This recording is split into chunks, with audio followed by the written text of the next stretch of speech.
C'est un joyau architectural auquel le désert n'a cessé de s'attaquer. Bienvenue à Walata en Mauritanie.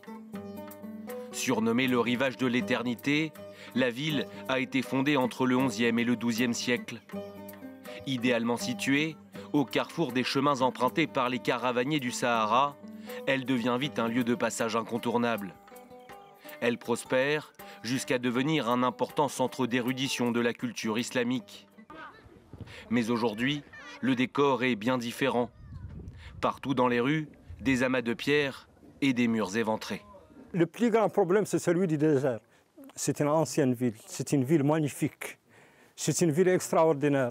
Mais elle demande que les populations de Walata reviennent à Walata vraiment.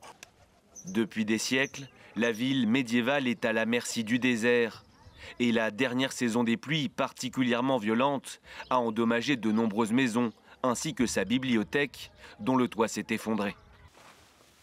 Battue par les vents et le sable, la ville a néanmoins conservé quelques trésors, ces manuscrits, vieux de plus de 3 siècles.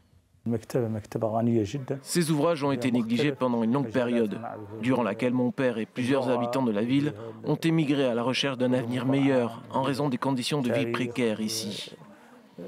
Les manuscrits sont restés sans surveillance pendant plusieurs années et bon nombre d'entre eux ont fini par disparaître ou se détériorer.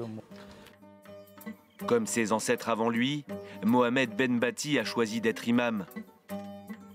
Il le sait, il est aujourd'hui le dépositaire d'une culture locale presque millénaire.